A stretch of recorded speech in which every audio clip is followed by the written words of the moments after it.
A scream echoes through marble halls. Stone columns shake as the sound reverberates against ancient temple walls, a woman's voice raw with terror and pain, pleading for mercy that will never come. Then, silence. The kind of silence that swallows truth and births legends.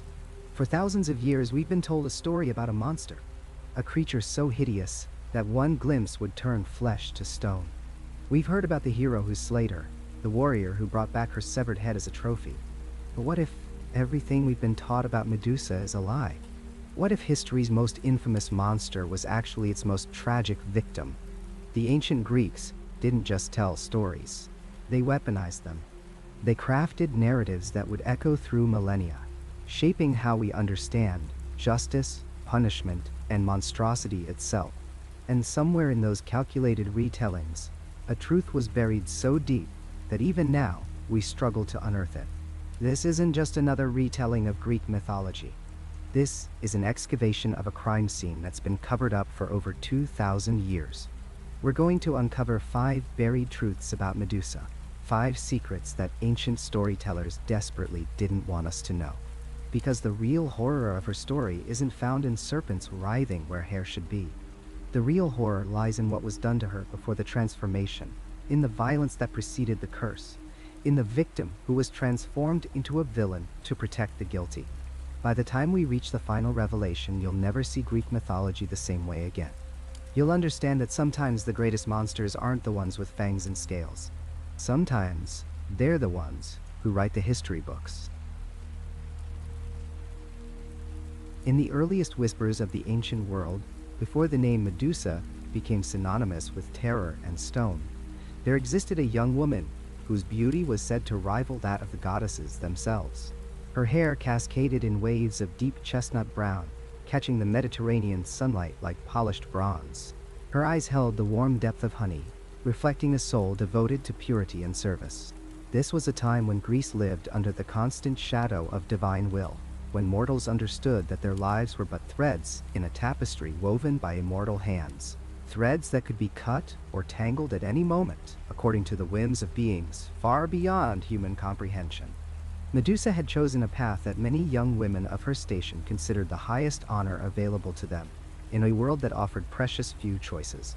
She had entered the temple of Athena, the gray-eyed goddess of wisdom and strategic warfare, surrendering her life to divine service when she was barely old enough to understand the weight of such vows.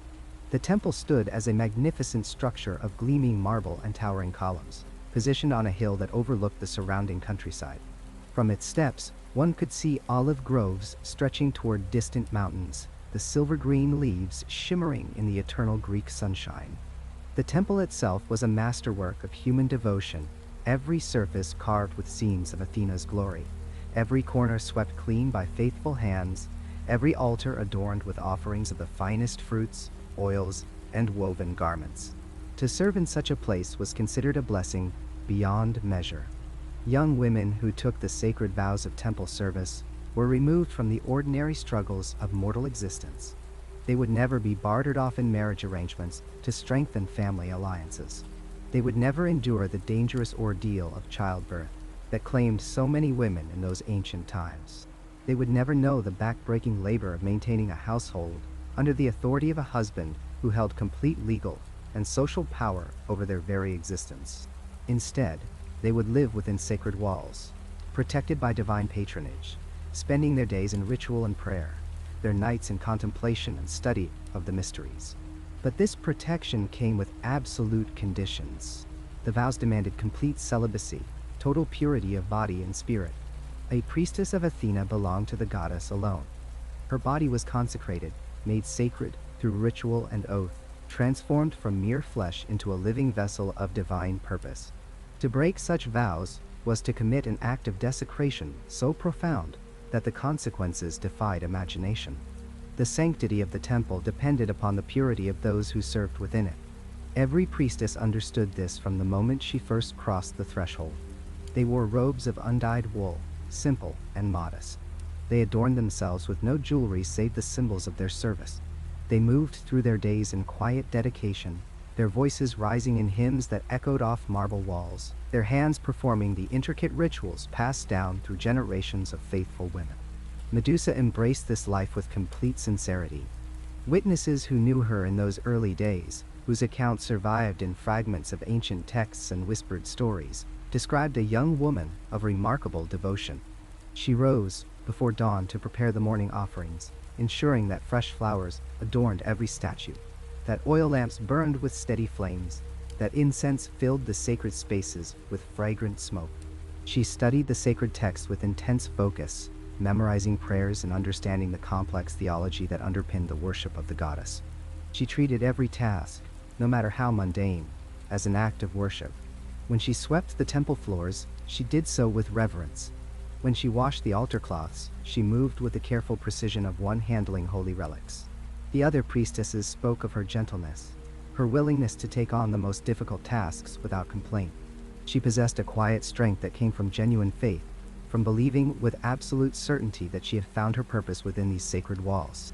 In a world that offered women no voice in the assemblies, no right to own property, no legal standing separate from fathers or husbands, the temple represented something precious. Here, under Athena's protection, Medusa had found a form of autonomy, a life shaped by her own devotion rather than the demands of men. But the temple, for all its sacred status, for all its marble columns and divine dedications, stood in a world governed by power and violence. Ancient Greece was not a gentle place, particularly not for women. The gods themselves embodied this brutal reality. They took what they wanted when they wanted it, and mortals who caught their attention often discovered that divine interest was more curse than blessing. The old stories were filled with warnings, tales of women transformed into animals, driven mad, destroyed utterly because a god had noticed them and desired them. Among the Olympian deities, few had reputations as dark as Poseidon, the Earthshaker, lord of the seas and all waters. His domain stretched across the vast Mediterranean, the wine-dark waters that connected civilizations and swallowed ships whole. Sailors made offerings to him out of fear as much as reverence, knowing that his moods were as changeable and dangerous as the ocean storms he commanded. The mythology surrounding Poseidon painted him as a god of immense power and violent appetites. Ancient accounts recorded numerous instances of his pursuit of mortal women, stories that always ended with the woman fundamentally altered, her life torn apart by unwanted divine attention. He had pursued Demeter, who transformed herself into a mare to escape him, only to have him become a stallion and claim her anyway. He had taken Cineas and granted her a wish afterward, a cruel compensation that suggested even the gods recognized the violence of such encounters. He had chased Medusa's own ancestor, Libya, across the shores of Africa. The pattern repeated endlessly through the old tales. Poseidon saw, Poseidon wanted, Poseidon took. And the women involved discovered that resistance against divine power was futile. The temple should have been safe.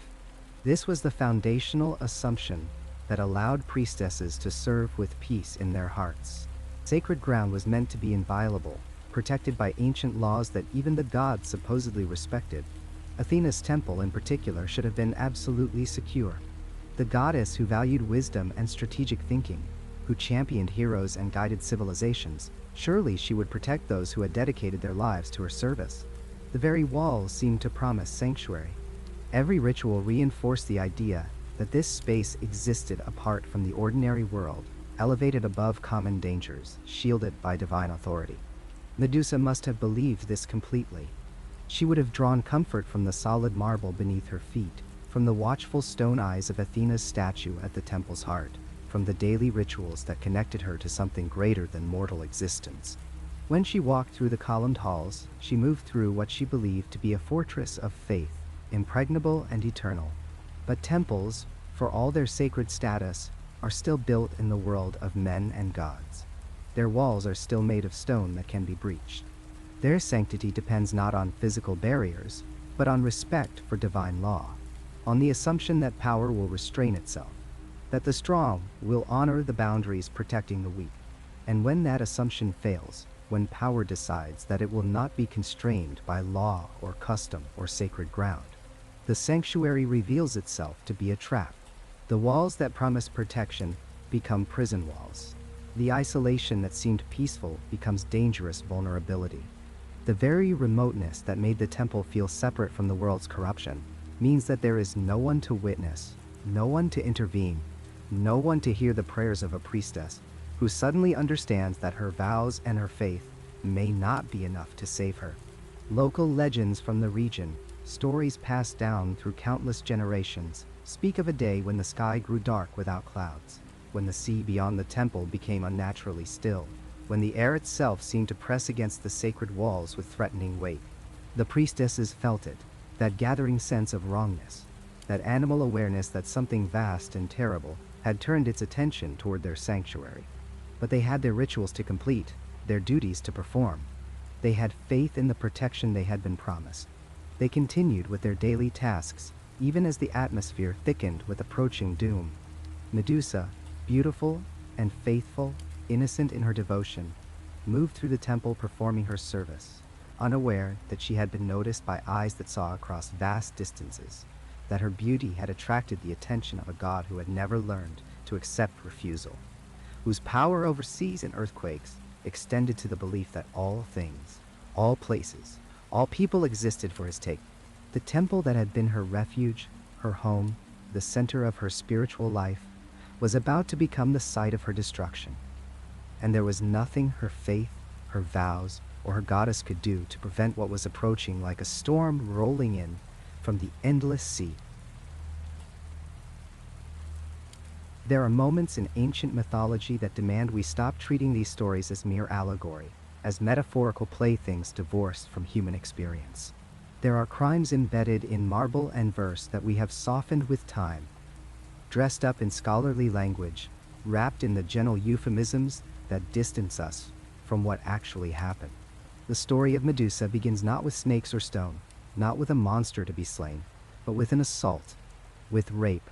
God, in the most sacred space she knew. The ancient texts tell us that Poseidon lay with Medusa in Athena's temple. They say he seduced her there. They use the Greek word that can mean both union and force, a convenient ambiguity that has allowed thousands of years of storytellers to soften what occurred, to make it sound almost romantic, almost consensual. But let us be absolutely clear about what we are reading. When Ovid writes of this encounter in his Metamorphoses, the language may seem neutral to modern readers encountering translation, but the context screams what the words politely obscure. Odd God, a mortal priestess, a sacred temple. This was not seduction. This was violation. Medusa served in Athena's temple as a priestess, bound by vows of chastity that were not simply religious decoration, but the very foundation of her service. She had dedicated herself to the goddess of wisdom, to the virgin deity who stood apart from the messy entanglements of desire that consumed so many other Olympians. The temple was her sanctuary in the truest sense of that word. It was the place where she was supposed to be untouchable, protected not just by stone walls and ritual, but by divine authority itself. She believed she was safe there. That belief was not naive. It was the promise her goddess made to all who served. Poseidon, god of the seas, brother to Zeus, one of the most powerful beings in the Greek cosmos, saw her and wanted her. That wanting is where our examination must linger, because in that moment of divine desire, Medusa's personhood dissolved in his eyes. She became object, not subject, target, not person. It did not matter that she was sworn to another goddess. It did not matter that this place was sacred to his niece, that violating it would be a profound disrespect, not just to Medusa, but to Athena herself. Gods in Greek mythology take what they want, and the wants of mortals scatter like leaves before their power. He came to her in the temple. Think about what that means. She was likely performing her duties, tending to the sacred flame or preparing offerings, wrapped in the routine holiness of her service. The temple walls, decorated with images of Athena's wisdom and protection, surrounded her. The very air was thick with incense and prayer. And he entered that space, bringing with him the salt smell of the ocean, the overwhelming presence of divinity that makes mortal knees buckle and mortal hearts race with primal fear. There was no possibility of resistance. None. None. This is what we must understand when we strip away the romantic language, the soft focus that centuries of retellings have applied. Poseidon was not merely stronger than Medusa in the way one human might overpower another. He was a god. He could summon earthquakes with his trident, drown entire cities with a gesture, reshape the coastline on a whim. His very presence would have been crushing, overwhelming, a weight of power that made refusal not just dangerous, but impossible. When gods desire mortals in Greek mythology, the mortals do not get to say, "No. I." That is not a romance. That is the definition of powerlessness. Ancient Greek writers had many ways of describing sexual encounters, and they chose their words carefully. When they wanted to indicate mutual desire, they had language for it. When they described the marriages of heroes and heroines, the words reflected partnership, even if imperfect by modern standards. But the encounters between gods and unwilling mortals, these were described with words that carried force beneath their surface. The verb often translated as lay with or was intimate with can mean exactly what it sounds like, but in context, especially when the power imbalance is so absolute, when one party is divine and one mortal, when one is sworn to chastity and the other is known for taking what he wants, the meaning sharp. It becomes clearer. Poseidon raped Medusa. We need to say it plainly because the myth has spent millennia hiding behind translation, behind cultural distance, behind the assumption that ancient stories operate in a moral universe so foreign to ours that we cannot apply our understanding of violence to them. But rape is not a modern invention. Trauma is not a contemporary concept. The Greeks understood violation, even as their culture constructed frameworks that often blamed the victims, that treated women's bodies as territories to be claimed, protected, or despoiled by men and gods alike. Imagine the psychological horror of that moment for Medusa. She is in the place she believed offered absolute protection, under the aegis of a goddess renowned for her strength and justice. The temple is not just her workplace. It is the embodiment of her faith, the physical manifestation of the divine promise that she is valued, protected, and safe. And in that space, that sacred space, she is attacked. The violation is layered. It is physical, obviously, the assault on her body. But it is also spiritual, the destruction of her faith in real time. If she cannot be safe here, in the goddess's own temple, then she cannot be safe anywhere.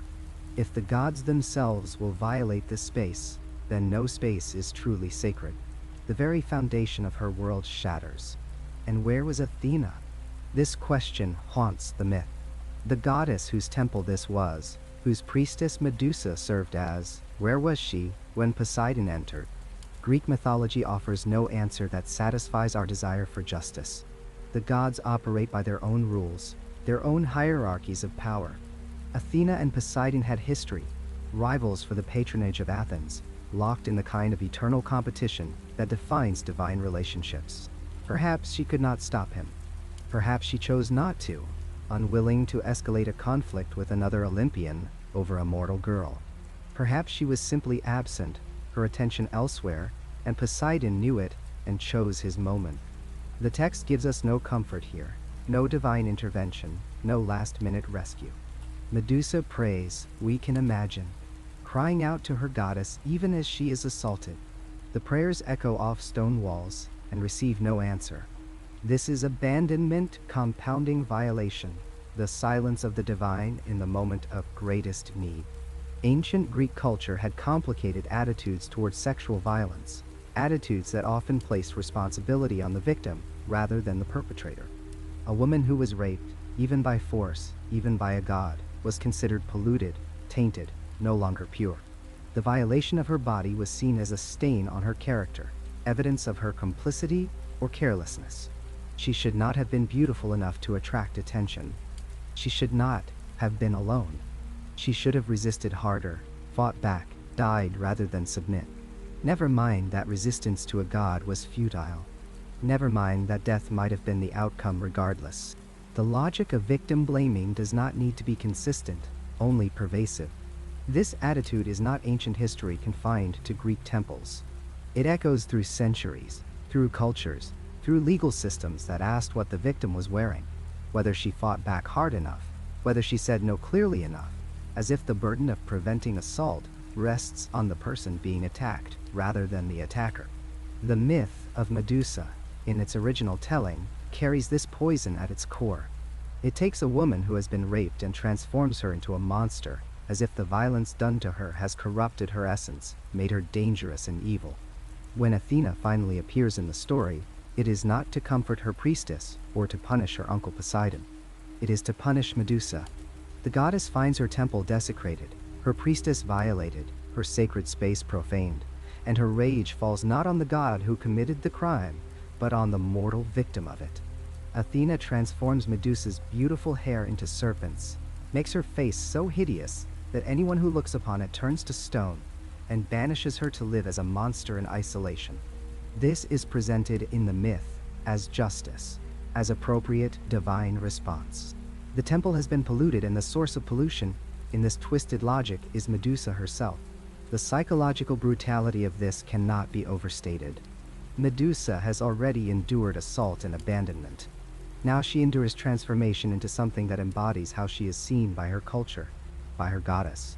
She is monstrous now on the outside because the world has decided she was monstrous on the inside, complicit in her own violation by virtue of being beautiful, of being present, of being a woman in a world where gods take what they want and women bear the consequence. Her isolation becomes total. She cannot be near people anymore without killing them, without turning them to stone. Whether this is a curse or a twisted form of protection, ensuring no one can hurt her again, depends on how we choose to read it. But either way, she is alone.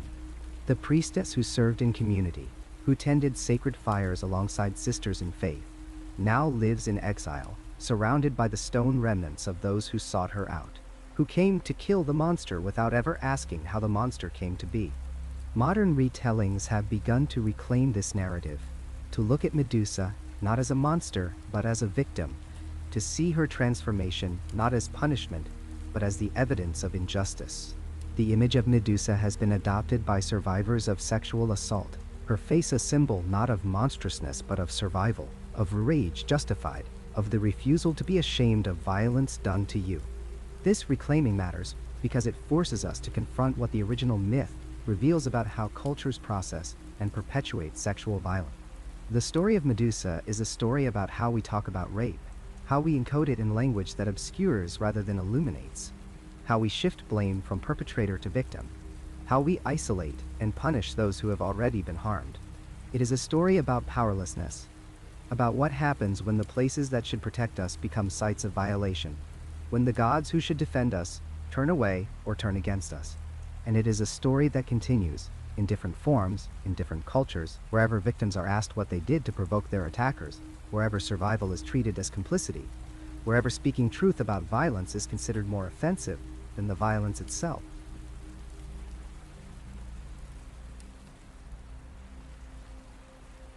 The assault in Athena's temple was over. The violence had been done. Poseidon, god of the seas and earthquakes, had taken what he wanted and departed, leaving the marble floors stained and the sacred sanctuary defiled. And Medusa, the mortal priestess, who had devoted her life to serving Athena, who had taken vows of purity and consecrated herself to the virgin goddess, lay trembling among the scattered flowers of the altar. She had done nothing wrong. She had committed no crime. She was the victim of divine assault, powerless against the strength of an Olympian god. Any reasonable being would understand this. Any just deity would recognize that the fault lay entirely with the perpetrator, with the god who had violated both a mortal woman and the sanctity of another god's temple. But justice, as Medusa was about to learn, was not a concept that applied equally across the hierarchies of divine power. And Athena, the goddess of wisdom, was about to demonstrate that wisdom does not always align with righteousness. When Athena arrived at her temple and saw what had transpired in her sacred space, her rage was immediate and terrible. The temple had been violated. Her domain had been desecrated. Someone would pay for this transgression. Someone would suffer for this insult to her honor. But that someone would not be Poseidon. The god of the seas, brother to Zeus himself, would face no consequences for his actions. He would receive no punishment, no rebuke, no divine retribution for the violence he had committed. Instead, Athena's fury turned entirely upon the one person who had no power to defend herself, the one person who had already suffered more than any mortal should endure. Her wrath fell upon Medusa. The theories about why Athena made this choice, why she directed her anger downward rather than confronting her uncle, reveal the ugly politics that governed Mount Olympus. Some scholars suggest that Athena, despite her power and position, could not challenge Poseidon without risking divine civil war. He was older than her, a member of the first generation of Olympians who had overthrown the Titans. He controlled the seas, which covered more of the earth than land. His anger could unleash floods and earthquakes that would devastate the mortal world that the gods depended upon for worship and sacrifice. To confront him directly would be to risk her own position, her own power base, her own standing among the immortals. Others propose that Athena was constrained by the very nature of her birth. She had sprung fully formed from Zeus's head, owing her existence entirely to her father. She had no mother to give her independent lineage, no separate power base beyond what Zeus allowed her to maintain. To challenge Poseidon would be to challenge the existing power structure, to suggest that the behavior of the male Olympians was unacceptable, and such a challenge might bring her into conflict with Zeus himself, the father who had quite literally created her. She existed at the pleasure of the patriarchal order. She could not afford to threaten it. Still, other interpretations suggest something even more insidious in Athena's choice. Perhaps the goddess of wisdom understood perfectly well the dynamics at play. Perhaps she knew that Poseidon was entirely at fault, that Medusa was entirely innocent, and she simply did not care. Punishing Poseidon was impossible or undesirable. But someone had to pay for the defilement of her temple. Someone had to bear the weight of her rage.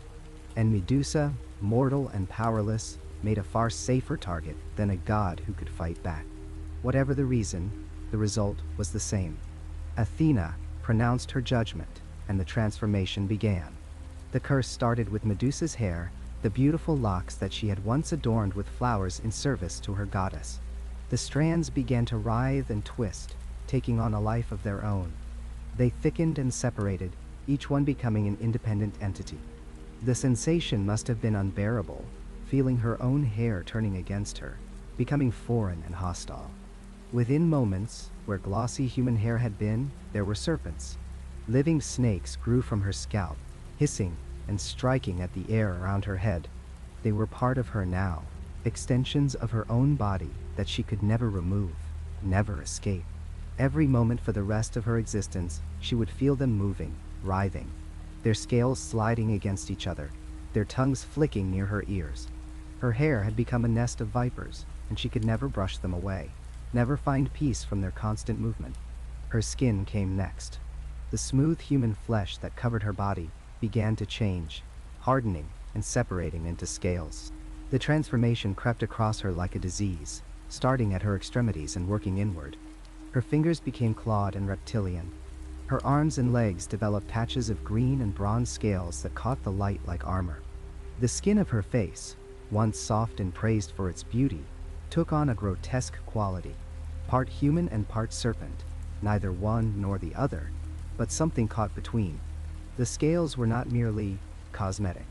They changed the very nature of her flesh, making her less human, marking her as monstrous, ensuring that anyone who looked upon her would see not a woman, but a creature, not a victim, but a monster. But the most terrible change, the one that would define her existence for all the remaining days of her cursed life, came last. Her eyes, which had looked upon the world with devotion and trust, which had gazed up at Athena's statue in worship and prayer, began to burn with an unnatural power. The curse that Athena wove into them was one of ultimate isolation. Anyone who met Medusa's gaze would be turned instantly to stone. Any living thing that looked into her eyes would find their flesh hardening, their blood stopping, their body transforming into lifeless rock in the space of a heartbeat. She could never again look another person in the face. She could never make eye contact with another living soul. Every glance, every accidental meeting of eyes, would mean death for whoever was unlucky enough to be in her sightline. Think about what this meant for her existence. She could never seek comfort in the face of a friend. She could never look at her own reflection without the risk of petrifying herself. She would spend every moment of every day with her gaze fixed downward or away, denied even the simple human connection of looking at another person. The isolation was absolute and eternal. Athena had not simply made Medusa ugly or frightening. She had made it impossible for Medusa to exist in proximity to other living things without bringing death. She had weaponized Medusa's very gaze, turning her into a walking threat, a creature whose mere presence meant danger. This was the ultimate expression of victim blaming, elevated to the level of cosmic injustice. Medusa had been assaulted in a temple, violated by a god while seeking sanctuary in sacred space. And for this crime committed against her, she was punished. She was marked as the guilty party, transformed into a monster, branded forever as something evil and dangerous. The assault itself was rewritten in the narrative of her curse. Her transformation became her defining characteristic, erasing the violence done to her beneath the spectacle of what she had become. And the justification for this obscene punishment? Her beauty. The very qualities that had made her a suitable priestess for Athena, the physical attractiveness that was considered a blessing, became retroactively reframed as her crime. She had been too beautiful.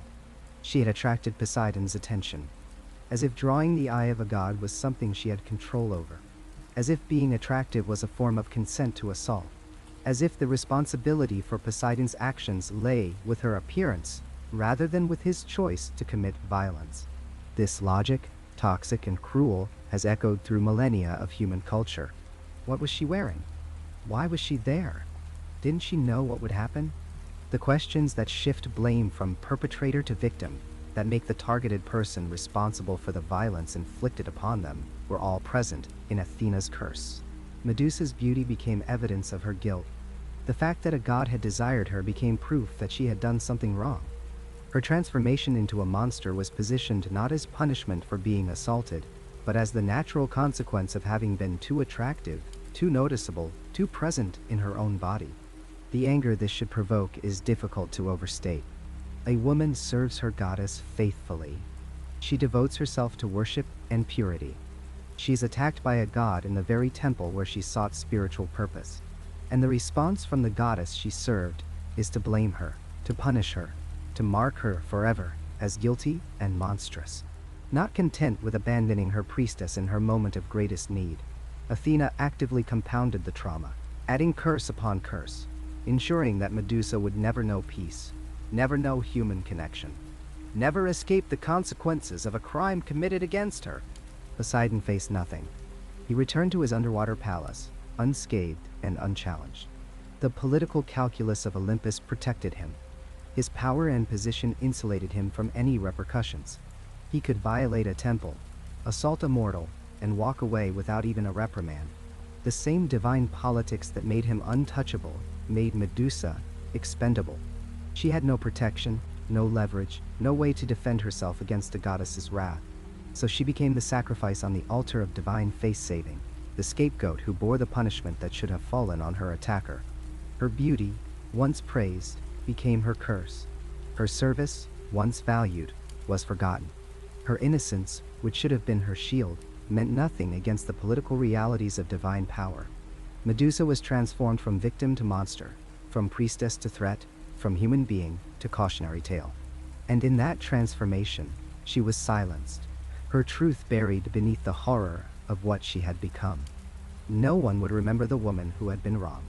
They would only remember the monster who could turn people to stone, the creature that heroes would need to slay, the Gorgon whose head would become a trophy. This was Athena's justice. This was divine wisdom in action, and it should make us furious. The cave stood at the edge of the world, perched on cliffs where the sea crashed against black rocks with the rhythm of a heartbeat that would never cease. This was where they sent her. This was where Medusa learned that punishment has no ending, that justice can wear the mask of cruelty, and that some sentences last forever. The journey to her exile had been a procession of turned backs and closed doors. Every village she passed through, every settlement that might have offered shelter, drove her away with torches and stones and curses. Not because she had committed any crime they could name, not because she had harmed anyone in their midst, but because the gods had spoken, and what Athena decreed became truth in the mouths of mortals. The priestess who had been violated in the temple was now the monster who had defiled sacred ground. The victim had become the transgressor in a story rewritten by divine hands. She learned quickly not to look at people, That first transformation happened before she understood what she had become. A young girl, perhaps 10 years old, had stared at her on the road. Just a child's curious gaze, innocent and open. Medusa had met her eyes for only a heartbeat, and in that instant, flesh became stone. The girl's expression of wonder froze forever on her face, her small hand still raised in greeting. Her lips parted as if about to speak. Medusa had screamed then, had fallen to her knees and tried to touch the statue, tried to find warmth in the cold marble. But the transformation was absolute. The child was gone, replaced by a monument to Medusa's new nature. After that, she walked with her eyes fixed on the ground. She watched her own shadow instead of the world around her. She learned the shapes of stones and the patterns of dirt roads and the texture of her own feet, moving endlessly forward. When people shouted at her to leave, she listened only to their voices, never raising her gaze. When they threw refuse and rocks, she felt the impact but never looked to see who had thrown them. She became a creature of downcast eyes, of permanent submission, because one glance from her could kill. The cave they drove her to was far from any settlement, perched in a landscape too harsh for farming, too remote for shepherds. It was a wound in the cliff face, deep and dark, opening onto a small plateau of gray stone. The sea provided a natural barrier on one side. The mountains rose steep and forbidding on the other. It was a place designed for forgetting, a location where the world could pretend she had ceased to exist, but they would not let her be forgotten. That was perhaps the cruelest part of her curse, because while Medusa lived in isolation, her story spread like poison through the veins of civilization. Poets sang of her hideousness, though none had seen her face and lived to describe it accurately. They imagined her as something barely human, with fangs and claws and scales. They said she was a demon, a monster that had always been monstrous, erasing the woman she had been before. They never mentioned Poseidon. They never spoke of what had happened in Athena's temple. The god who had assaulted her continued to receive sacrifices and prayers, his temples crowded with worshippers who sought his favor for safe voyages and good fishing. His name remained holy, while hers became a curse that mothers whispered to frighten disobedient children. The isolation carved into her like water wearing away stone. Humans are not meant to live alone. We are creatures of connection, of touch and conversation and shared meals. We define ourselves through the eyes of others, through relationships and community. Strip all that away, and what remains? Medusa discovered the answer in the endless days and nights of her exile. What remained was a hollow thing, a consciousness that turned inward on itself, a mind that slowly began to fragment under the weight of absolute loneliness. She talked to herself because there was no one else to talk to. She sang the hymns she had learned as a priestess, her voice echoing off the stone walls of the cave. She told stories to the darkness, recounting myths and legends she had memorized in her old life. Sometimes she pretended there were people with her, imaginary companions who could meet her gaze without dying. She would set out food for them, speak to empty air as if it might answer back. The line between memory and fantasy blurred. Time lost its meaning when every day was identical to the last. The stone statues began to appear around her cave like a garden of the dead. They came, these heroes and warriors seeking glory, because somewhere in the palaces and training grounds of Greece, her existence had become a challenge. To kill Medusa was to prove one's courage. To take her head was to claim a trophy worthy of songs and celebrations. They came alone and in small groups, armed with swords and spears and shields polished bright as mirrors. She heard them coming usually, their armor clanking against stone, their heavy footsteps on the path leading to her plateau. She would retreat into the deepest part of her cave and call out warnings. Her voice, unused except for talking to herself, would crack and strain as she shouted for them to leave, to go back, to save themselves. "I do not want to hurt you," she would cry into the darkness. "Please, just leave me alone." But they never listened. They had come too far, invested too much in the quest. To turn back would be cowardice. To retreat would be shame worse than death. So they would search for her, and inevitably, they would find her. She would keep her eyes closed or covered, would beg them one final time to leave, and they would refuse, would charge forward with weapons raised, and she would have no choice. She would look at them. She would meet their eyes with her cursed gaze, and they would freeze mid-step, mid-breath, mid-battle cry. Young men, most of them. Boys really, barely old enough to grow full beards, seeking to make their names through violence against a woman who had never wanted to fight anyone. The statues accumulated like accusations. They stood in various poses of attack, forever trapped in their final moments. Some had their swords raised high. Others crouched behind shields. A few had their mouths open in shouts that would never be completed. She could not bury them or move them. They were stone, impossibly heavy, permanent fixtures of her cursed landscape. So she lived among them, these monuments to her unwanted power, these young men who had died for glory that would never come. She learned their faces, though she wished she could forget them. Each statue became familiar through long observation. That one had kind eyes, she thought. That one looked like he might have been someone's beloved son. This one seemed uncertain, his expression showing doubt even in that frozen instant. They haunted her more than any ghost could.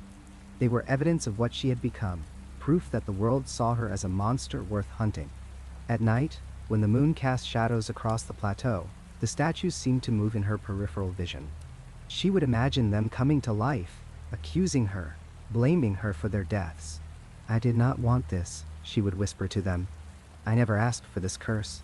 But the stone could not hear her, could not absolve her of a guilt that should never have been hers to carry. Meanwhile, in the cities and kingdoms of Greece, Poseidon's temples stood grand and honored. Priests performed sacrifices in his name. Kings sought his blessing for their naval campaigns. He was worshipped, celebrated, feared in the way gods should be feared, with reverence and awe. No one called him monster. No one sent heroes to hunt him down. The god who had committed the violation that led to all of this continued his existence untouched, unpunished, undiminished. The injustice of it was so vast that Medusa could barely comprehend it. She had been the victim of his violence, and yet she bore all the consequences while he bore none. Athena too remained honored, her temples filled with offerings and prayers. The goddess who had transformed victim into monster, who had punished the wrong person, who had let her own pride and anger override justice, received no condemnation for her actions. Instead, she was still called the goddess of wisdom, still celebrated as the patron of heroes and civilization. And Medusa, who had served faithfully, who had dedicated her life to divine service, who had been violated and victimized and transformed against her will, became the cautionary tale. "Become like Medusa," they would say, "and you will be cast out. Become like Medusa, and you will lose your humanity." Her name became synonymous with ugliness, with monstrosity, with everything to be feared and destroyed. The real story disappeared beneath layers of myth and propaganda, until even Medusa herself sometimes struggled to remember the truth of what had happened to her. The cruelest aspect of her isolation was that it was not chosen. A hermit who retreats from the world makes a decision, embraces solitude as a path to wisdom or peace. But Medusa had no choice. Her very existence made connection impossible. Anyone who looked at her would die, and so she was sentenced to live without the fundamental human experiences of being seen, being known, being loved. She could not touch another person, could not share a meal while looking across the table at a companion, could not feel the comfort of a friendly gaze or the warmth of recognition in someone's eyes. She thought often of her sisters, the other priestesses she had served with in Athena's temple. Did they remember her? Did they speak her name? Or had she been erased from their histories too? She imagined them going about their duties, training new initiates, performing rituals that she had once helped lead. Had they replaced her so easily? Or did they sometimes pause and remember the woman she had been before the gods decided to make her something else? The stone statues continued to accumulate, a growing forest of death that surrounded her cave. Each one represented a family somewhere mourning a lost son or brother. Each one was a young man who had believed the stories, who had thought himself brave and strong enough to kill the monster. They never considered that the monster might not want to kill them, that she might weep over each transformation, that she might beg them to leave before it was too late. Heroes do not think of their targets as human. Monsters exist to be slain, not understood. And so Medusa waited in her cave at the edge of the world, surrounded by the stone evidence of her curse, while her name became a legend and her truth became forgotten. She waited in isolation that ground away at her sanity, in loneliness that hollowed her out from the inside. She waited, knowing that eventually someone would succeed where all the others had failed. Someone would find a way to kill her, to take her head as a trophy, and the world would celebrate her death as a victory. The victim would die while being called a monster, and her killer would be called a hero. That was the story the gods had written, and Medusa had no power to change the ending. We are taught from childhood to celebrate the heroes. We learn their names before we can write our own. Perseus, Theseus, Heracles. Men who killed and conquered and were crowned with laurel for their troubles. But there is a question we are never encouraged to ask, a discomfort that grows in the space between the myth we are told and the truth we might uncover if we looked closer. What happens when we stop celebrating long enough to actually see what these heroes did? What happens when we call the act by its proper name? Perseus was barely more than a boy when he accepted his death sentence. King Polydex wanted him gone, wanted him dead, and so he did what powerful men have always done. He sent the young man on an impossible quest, demanding a gift no one could obtain. "Bring me the head of Medusa," he commanded, knowing full well that every man who had tried before had never returned. Perseus should have died on that journey. The king was counting on it, but the gods, in their infinite cruelty, had other plans. They armed him. They equipped him for murder. Athena, goddess of wisdom, gave him a shield polished to mirror brightness. Hades offered a helmet of invisibility. Hermes provided winged sandals and a sword sharp enough to cut through flesh and bone, and the terrible immortality that lay between. These were not tools of defense. Make no mistake about what these gifts meant. The gods were outfitting an assassin, sending him to kill someone they themselves had cursed, someone who had already suffered at their hands more than any mortal should endure. Medusa had not always been a monster. The myths tell us this, though they tell it quietly, as if her humanity were an inconvenient detail in someone else's story. She had been a priestess once, a young woman devoted to Athena, serving in the goddess's temple. Beautiful, they said. Beautiful enough to catch the eye of Poseidon, god of the sea, god of earthquakes, god of taking what he wanted. He raped her. On the floor of Athena's sacred temple, he violated her. And when the goddess discovered this desecration of her holy space, she did not punish the rapist. She punished the victim. Athena transformed Medusa into the creature we know from nightmares. Her hair became a nest of living serpents. Her gaze turned men to stone. But consider what this curse actually was. Consider what it meant. Athena made it impossible for any man to look at Medusa again, impossible for anyone to approach her without turning to stone. She made Medusa into a weapon against her own violation, yes, but also into something irreversibly alone. The transformation was both protection and prison. Medusa could never be touched again, never be seen, never be approached without bringing death. She was sent to live at the edge of the world, in a cave far from civilization, surrounded by the statues of men who had tried to kill her. And kill her they did try. Warriors came seeking glory, seeking to prove themselves against the monster. They died for their arrogance, turned to stone before they could raise their swords.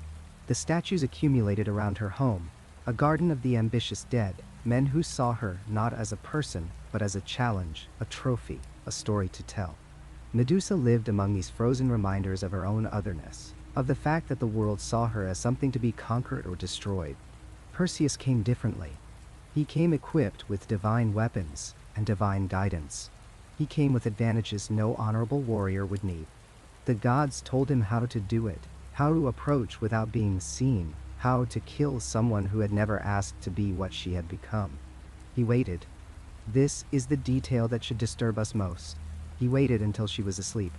Think about what that means. Think about the mechanics of this murder, because that is what we must call it now. Perseus entered her home while she slept. He crept into the cave where she lived in exile, where she had retreated from a world that had already violated and cursed and hunted her. He found her vulnerable and unconscious, and he used his polished shield as a mirror to see her reflection, approaching by degrees, step by careful step, while she lay defenseless. She never woke up. The myths celebrate this as cleverness, as tactical brilliance. They never paused to acknowledge what it actually was. It was a man sneaking into a woman's home to kill her in her sleep. He cut off her head while she dreamed. If monsters dream, if cursed women dream, if victims of the gods are allowed even that small escape. The sword went through her neck in a single stroke, and Medusa died without ever knowing her murderer's face, without ever having a chance to defend herself, or flee, or even ask why. But here is where the myth reveals its most disturbing truth, the detail that transforms this from simple murder into something far more grotesque. Medusa was pregnant when she died. The myths tell us this without shame, without seeming to understand the horror of what they are describing. She carried in her womb the children of Poseidon, the god who had raped her, the violation that had led to her curse. Pegasus and Chrysaor, the winged horse and the golden warrior, were growing inside her body, products of trauma, forced upon her by divine assault. When Perseus severed her head, when her blood spilled across the floor of her cave, these offspring sprang fully formed from her corpse. They emerged from her neck, from the stump of her decapitation, born in the moment of their mother's murder. The image is nightmarish. A woman's body producing life even in death. Her womb emptying through the wound that killed her. Her children entering the world through violence. Pegasus flew away immediately, escaping into the sky, and Chrysaor stood born and abandoned beside his mother's headless corpse. Medusa's pregnancy ended in her death, her children taken from her by the same sword that took her life. Perseus did not stop with murder. He took her head as proof, as trophy, as the gift demanded by the king. But her head retained its power. Her eyes, even in death, could still turn living flesh to stone. Perseus understood what he now possessed. He carried a weapon, a tool of petrification, and he used it. When enemies confronted him, he showed them Medusa's severed head. When he needed to kill, he turned her face toward the living and let her curse do his work. She became his instrument of violence, her death offering no escape from being used, from being weaponized against others. He used her head to rescue Andromeda, turning a sea monster to stone. He used it against Polydex and his court, transforming an entire room of men into statues when they threatened him. Each time he reached into his bag and pulled out the head of a murdered woman, and the myths call this heroic. They call this just. They never ask what it means to use a victim's body as a weapon. They never wonder what Medusa would have wanted, whether she would have consented to being an instrument of death even after her own death had come. And then, in perhaps the cruelest turn of all, Athena took the head for herself. The goddess who had cursed Medusa in the first place, who had punished her for being raped, now claimed her head as decoration. She mounted it on her shield, the Aegis, wearing Medusa's face into battle as an ornament of terror. The victim of divine cruelty became the symbol of divine power, her agonized face frozen forever, in the moment before death, displayed on the armor of the goddess who had destroyed her life. Medusa was denied even the dignity of death.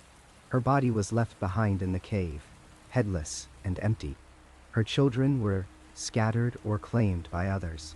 Her head was passed from hand to hand, from Perseus to Athena, used and displayed and weaponized for generations. She could not rest. She could not fade. Her death was just another transformation, another curse, another way for the world to use her without consent. The myths never speak of burial. They never mention anyone mourning her, or honoring her, or even acknowledging that a person had died. She existed only as monster and trophy, as obstacle and reward, as the thing that made Perseus a hero. Her humanity was erased twice, first by her curse and then by her murder, and the stories that survived made certain we would never remember her as anything other than what men needed her to be. This is the uncomfortable truth at the heart of the Perseus myth. A young man broke into the home of an isolated, cursed victim. He murdered her while she slept, while she was pregnant, and then he cut off her head to prove what he had done. He used her remains as a weapon, and when he was finished, he gave her head to the goddess who had cursed her in the first place. And for this, for all of this, we call him a hero. We teach children his name. We celebrate his cunning and his bravery and his success.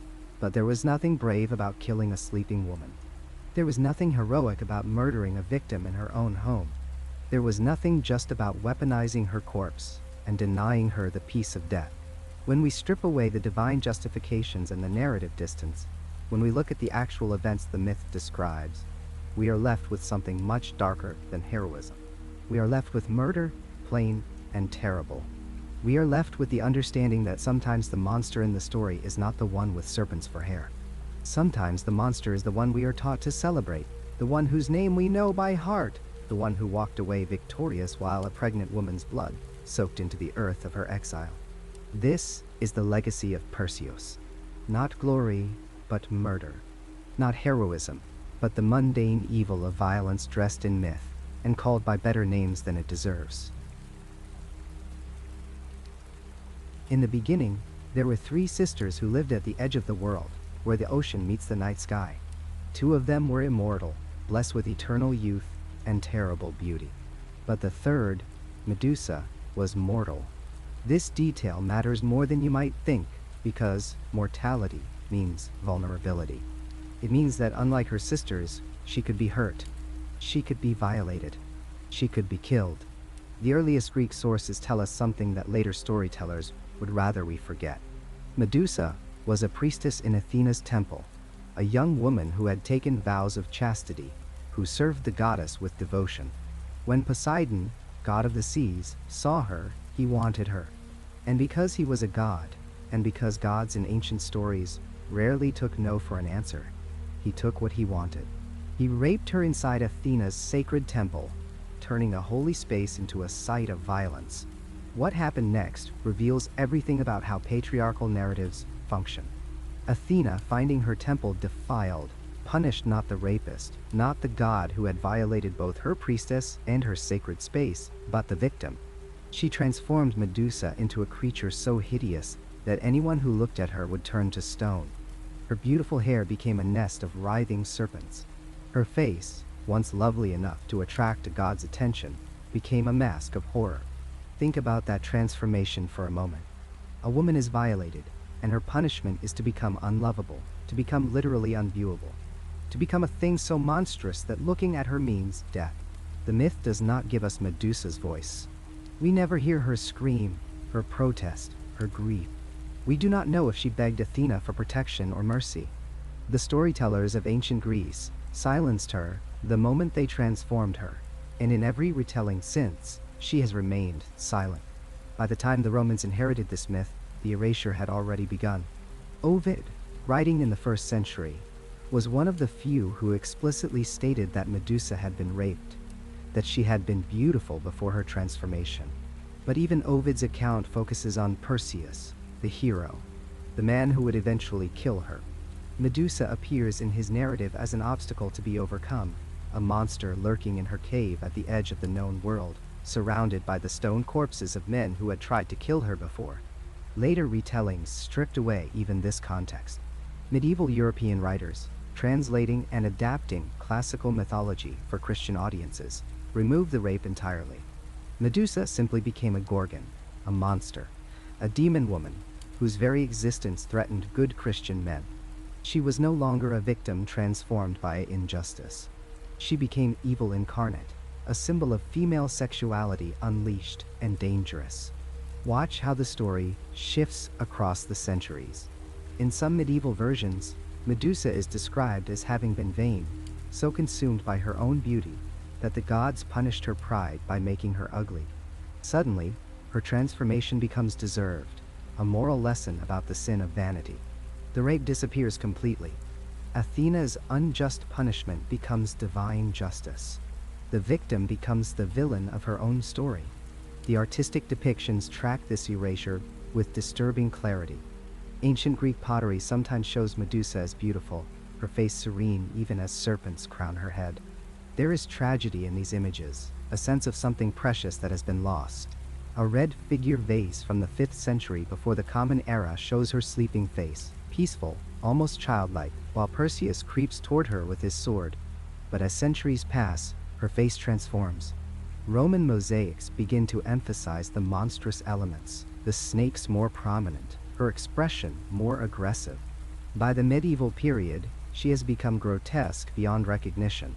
Illuminated manuscripts depict her with bulging eyes, a protruding tongue, tusks like a boar. Some images show her with a beard as if femininity itself had been stripped away, as if to be monstrous meant to be no longer female at all. Renaissance artists brought back some of the classical beauty, but with a twist that reveals the deepest patriarchal anxiety. Caravaggio's Medusa, painted on a ceremonial shield in 1597, shows her at the moment of her death, her mouth open in a scream, blood spurting from her severed neck. But her face is beautiful again, young and feminine, and that beauty is presented as part of the horror. The painting suggests that female beauty itself is dangerous, that it must be destroyed to render women safe. This is where the myth becomes a weapon. Across European art and literature, Medusa's image is used to represent the threatening woman, the woman who refuses male control. She appears as an emblem of female sexuality that must be conquered, tamed, or destroyed.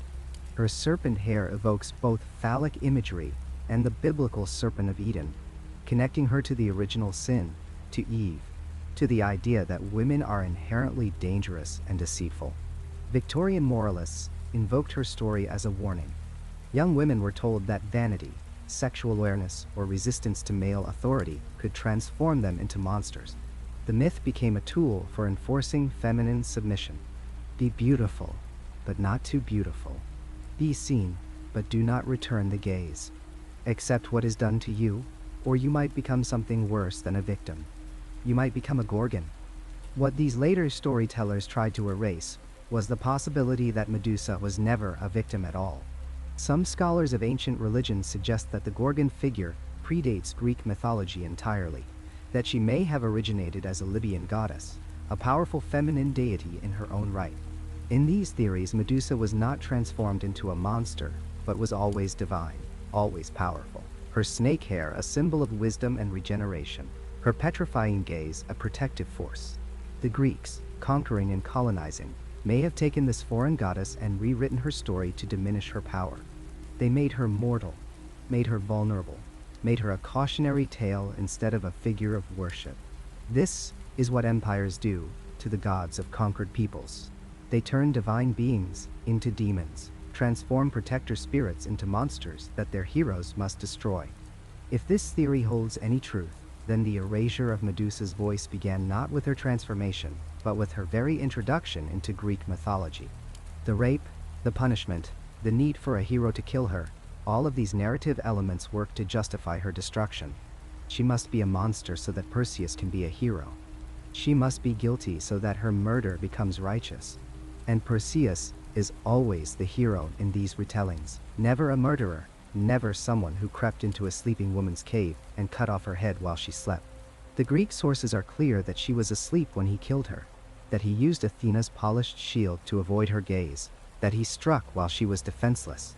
But this is presented as cleverness, as heroism, not as the cowardice it would be called if we changed the players in this drama.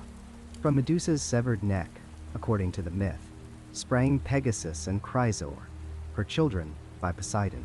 Even in death, even decapitated, her body is made productive for the patriarchal narrative. Her trauma literally gives birth to wonders that serve male heroes. Pegasus becomes Bellerophon's mount, a tool for another man's glory. Her death is not an ending, but a resource to be exploited. Perseus carries her severed head as a weapon, using her petrifying gaze to turn his enemies to stone. Her power, which made her dangerous while alive, becomes useful once she is dead and under male control. This is the ultimate patriarchal fantasy, to harness female power while destroying the woman herself, to weaponize her while ensuring she can never speak, never resist, never tell her own story. The head becomes a trophy, eventually mounted on Athena's shield, the Aegis. The goddess who failed to protect her priestess now wears that priestess's corpse as armor. Some ancient sources say the shield itself became a protective talisman, that Medusa's image could ward off evil. But think about what that means. Her face, once beautiful, transformed by trauma, severed in her sleep, now serves as protection for others.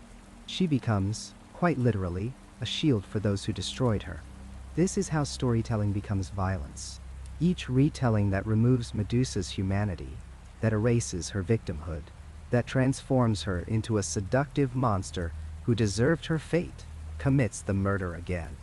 Each artist who depicts her as purely hideous, each writer who makes her vain or evil, each moralist who uses her story to frighten young women into submission, they all become Perseus, striking the killing blow over and over across centuries. The tragedy is not just what was done to Medusa in the myth. The tragedy is how the myth itself was used as a weapon against real women, generation after generation.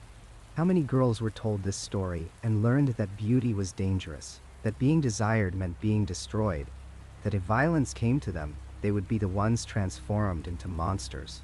How many learned to stay silent, to make themselves small, to never look anyone directly in the eyes for fear of being seen as threatening? The ultimate silencing of Medusa is that we will never know her truth. The earliest sources we have are already Roman or late Greek, already filtered through patriarchal lenses, already shaped by centuries of retelling. If she was a goddess once, we do not know her worship. If she was a woman once, we do not know her name before she became the Gorgon. We have only what Perseus and his storytellers chose to tell us, and they chose to make her a monster so they could be heroes. But perhaps there is power in knowing the erasure, in seeing how the story was manipulated, in recognizing the silencing for what it is. Perhaps in understanding how Medusa's humanity was stripped away, we learn to question every story about dangerous women, every narrative that blames the victim, every myth that justifies violence. Perhaps in seeing how her voice was taken, we learn to give it back. We tell ourselves that history is written by the victors, but perhaps more accurately, it is written by those who hold the pen while others are turned to stone. Medusa's story echoes through millennia, not because it has been preserved with care, but because it has been twisted, retold, and reshaped until the victim became the villain, until the survivor became the symbol, until the woman disappeared entirely beneath the weight of myth. And perhaps that is why her tale still haunts us today. Walk into any comment section where a survivor shares their story, and you will find the same pattern repeated. The questions asked are not about the perpetrator, but about the victim. What were you wearing? Why were you there? What did you expect would happen? The narrative shifts as it shifted from Medusa in Athena's temple, until the one who suffered becomes the one who is blamed. The one who was violated becomes the one who is cursed. The one who needed protection becomes the one from whom others need protection. We have made her a monster so many times, in so many ways, that we have forgotten she was ever anything else. We have stripped her of her humanity so thoroughly that we struggle even now to imagine her as a person who felt fear, who knew loneliness, who perhaps wept in the darkness of her cave with no one to hear. We have made her a symbol, a cautionary tale, a creature on a shield, and in doing so, we have completed the work that Poseidon and Athena began. We have ensured her silence is permanent. But silence leaves room for questions that will never be answered. Did she choose that isolation in her cave at the edge of the world, or was it the only option left to her? When she fled to those dark places, was she running from those who would hunt her, or was she protecting them from what she had become?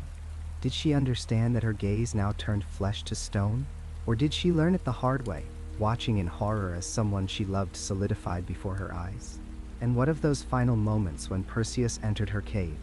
Did she feel relief when she heard his footsteps, grateful that the cursed existence was finally ending? Or did she feel the same terror that any person feels when they know death is approaching? Did she try to speak, to explain, to tell her side of a story that had been told only by others? Or had she learned by then that no one was interested in listening? We will never know. History has ensured that much.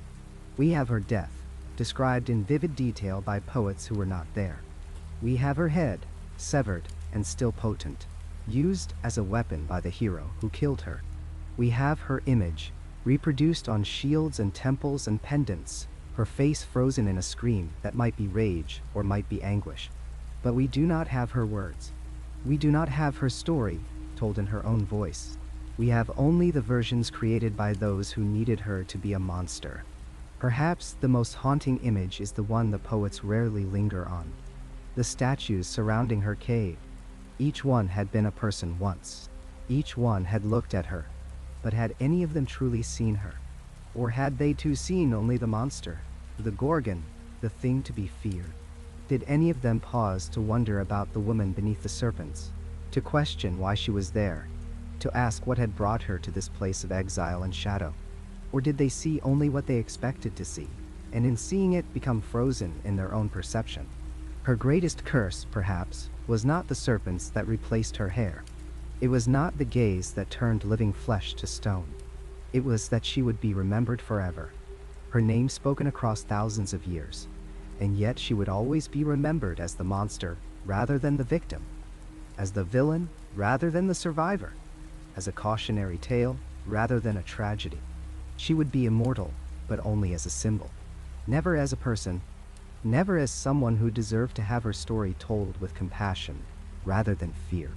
And so Medusa remains, frozen in myth, as surely as her victims were frozen in stone, a woman whose silence we have made permanent, whose pain we have made invisible, whose humanity we have made monstrous. We have ensured that her name will never be forgotten, but we have also ensured that she will never truly be known.